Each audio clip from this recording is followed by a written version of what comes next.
সেক্ষেত্রে আমি লক্ষ্য করছি, আমাদের বেয়াদবি হলে মাফ করবেন, অনেক নেতৃবৃন্দই দ্রুত সময়ের মধ্যেই সংসদে যাওয়া কিংবা মন্ত্রী হওয়ার আকাঙ্ক্ষা সংস্কারের চেয়ে তাদের মধ্যে বেশি।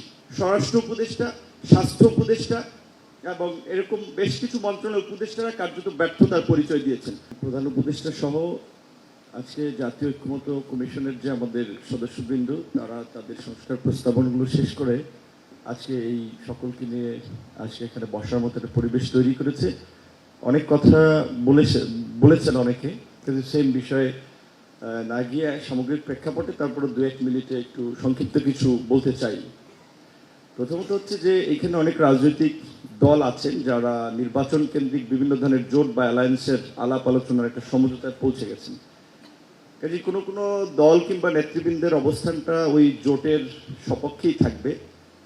সেক্ষেত্রে এই অভ্যুত্থানের পূর্বে যে পরিষ্কার একটা ঘোষণা ছিল যে ফ্যাসিবাদী ব্যবস্থার বিলোপ এবং নতুন রাজনৈতিক বন্দোবস্ত, সেক্ষেত্রে আমি লক্ষ্য করছি, আমাদের বেয়াদবি হলে মাফ করবেন, অনেক নেতৃবৃন্দই দ্রুত সময়ের মধ্যেই সংসদে যাওয়া কিংবা মন্ত্রী হওয়ার আকাঙ্ক্ষা সংস্কারের চেয়ে তাদের মধ্যে বেশি।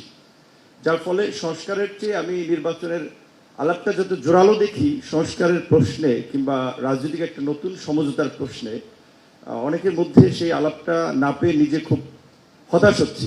কারণ আপনারা জানেন যে বাংলাদেশের একটা অত্যন্ত প্রতিকূল সময়ে ফুটবলের মতো ঢাকা বিশ্ববিদ্যালয়ের লাইব্রেরির সামনে 2018 সালে আপনারা দেখেছেন কোটা সংস্কার আন্দোলন করতে গিয়ে মার খেয়েছিলাম, এবং যেখানে ব্যাপক একটা তরুণ প্রজন্ম রাজনীতি বিমুখ ছিল, তাদেরকে কিছুটা রাজনীতিমুখী করার জন্য ধারাবাহিকভাবে ঢাকা বিশ্ববিদ্যালয়ের ইংরেজি বিভাগে পড়াশোনা করে একটা ধারাবাহিক লড়াই চালিয়ে গেছি, একেবারেই নিম্ন মধ্যবিত্ত পরিবারের একটা সন্তান পরিবারের নিরাপত্তা চিন্তা না করে।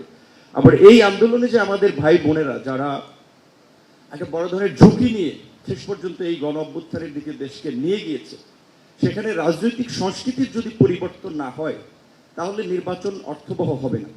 সংস্কার আপনারা অনেকেই বলছেন বিভিন্ন ধরনের প্রস্তাবনায়, রাজনৈতিক সংস্কারটা আগে দরকার, রাজনৈতিক সংস্কৃতির পরিবর্তনটা আগে দরকার। আগামী নির্বাচন যে অবাধ, সুষ্ঠু, নিরপেক্ষ হবে তার জন্য বোধহয় আমাদের খুব চিন্তা করা দরকার যে আসলে কতটুকু সেটাও সম্ভব। সেজন্য আমি মনে করি যে এই বর্তমান যে ভঙ্গুর প্রশাসন, এখনো জনপ্রশাসনে আমি মনে করি যে মন্থর গতি, পুলিশ প্রশাসনের গতি আসে নাই। কাজেই সেক্ষেত্রে 6 মাস ধরে যে স্থানীয় সরকারটা নাই, যার ফলে পুরো দেশের স্থানীয় সরকার তো সরকারের উন্নয়নের মূল কেন্দ্রবিন্দু, স্থবির অবস্থা। এখন আপনারা বিশেষ ব্যক্তি ক্রাইটেরিয়ায় প্রশাসক দিবেন, এটা কিভাবে চুজ করবেন? তার চেয়ে বরং আমরা মনে করি দ্রুত সময় স্থানীয় নির্বাচনটা দিয়ে প্রশাসনের সক্ষমতা যাচাই করা যায়।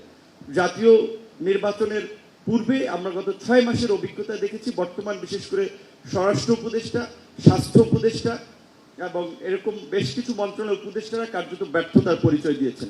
স্বরাষ্ট্র এবং কৃষির মতো দুটো বৃহৎ মিনিস্ট্রি একজনের পক্ষে সামলানো সম্ভব না।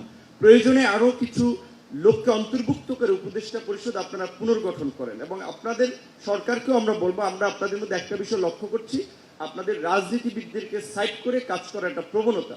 রাষ্ট্র একটা রাজনৈতিক প্রতিষ্ঠান, রাজনীতিবিদদের অংশগ্রহণ এবং মতামত ছাড়া চলবে না। প্রয়োজনে যারা আগামী 5 ইয়ার্স রাজনীতি করবে না, সেই কন্ডিশনেও অন্তত কিছু অভিজ্ঞ লোককে নিয়ে আগামী 10 মাস পরে, যেহেতু ডিসেম্বর নির্বাচন, সেই পর্যন্ত অন্তত ভালোভাবে রাষ্ট্রটা চালান। আপনাদের প্রতি আমাদের এটা আহ্বান। ধন্যবাদ।